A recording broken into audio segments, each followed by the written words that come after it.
availability on Sunday evening? We'll start with Simon Stone. Hi Ralf, I hope you're okay. Obviously, the Wolves game didn't turn out the way that you wanted it to, and since then there's been a lot of debate around whether the atmosphere within the club is as it should be. Could you just give us your thoughts on where the club is at the moment and how you feel about the squad? Well, I can only tell you about the squad, obviously. I don't know about the atmosphere inside the club. I can only speak about the players, the locker room, the coaching staff. Obviously, everybody was very disappointed after the game, not only about the result, but also about the performance, especially in the first half. Yes, and now we have 4 days of training, yesterday, today, tomorrow, and the day after tomorrow, before the Aston Villa game.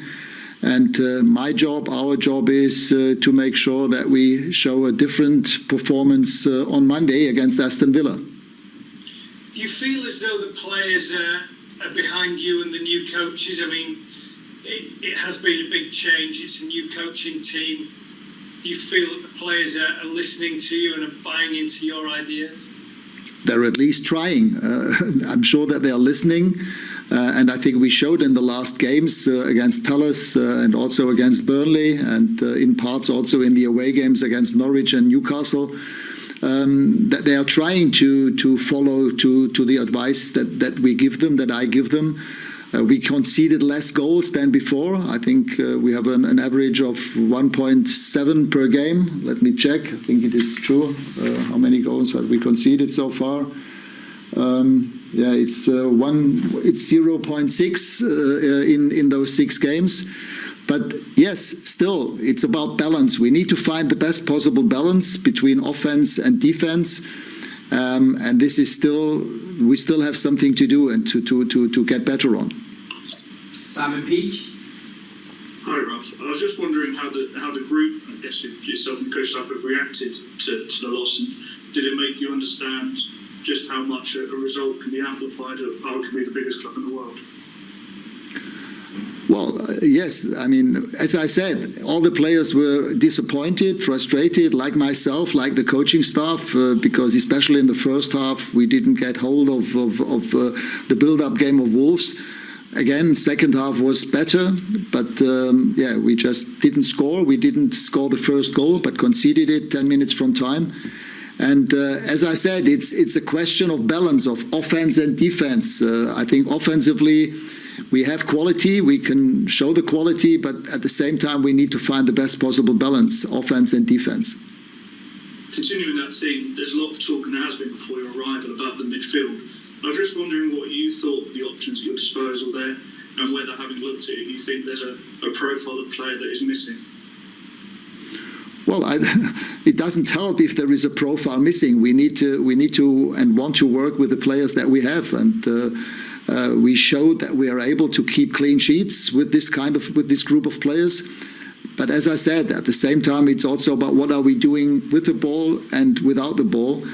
Again, we had too many giveaways, too many turnovers in that game, and this is also an issue that we spoke about with the team, that we shouldn't make it too easy to the other team to get in possession of the ball, especially when once we have the ball, it's also about responsible decision making, making the right decision at the right moment. Alan Myers. Yes, hi Ralf. Do you think there's a lot of talk this week about the dressing room being unsettled? Do you think there's a problem at Manchester United regardless of who the coach is, and that needs to be sorted out first?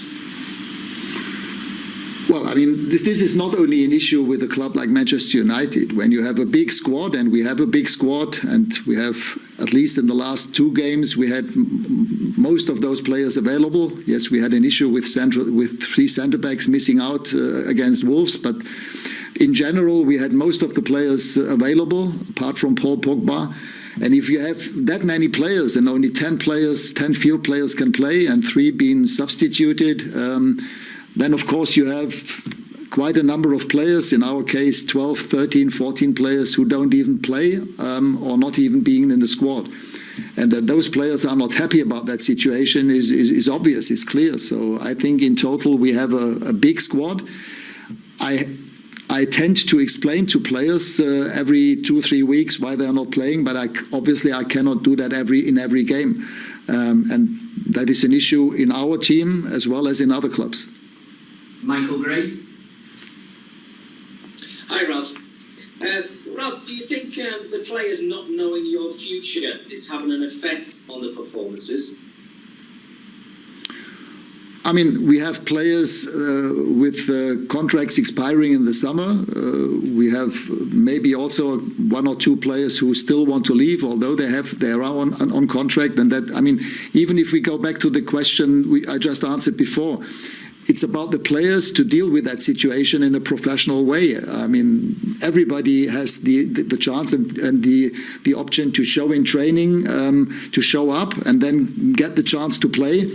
And if this is not the case, then of course the player, together with the club and with the agents, they need to discuss the situation. But as far as I can tell so far, the players have been dealing with that in a professional way. So I cannot say anything else. If I realize that this is not the case, I will address that to the players directly.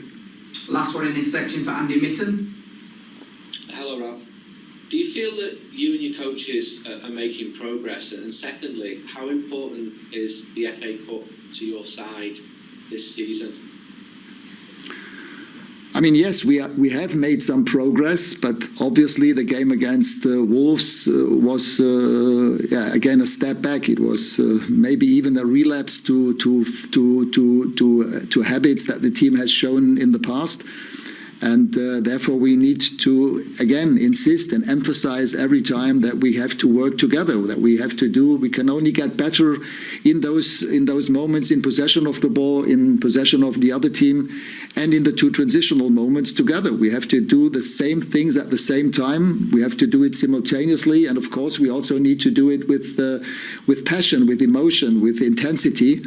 And this was the problem against Wolves, especially in the first half, where we were only escorting them. I mean, if we look at it clearly, it was only David De Gea who objected to them going easily to our goal.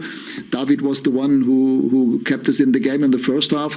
In the second half, it was better when we changed formation to a back 3. But again, it's about finding a sustainable balance for the future, and this can only be done together.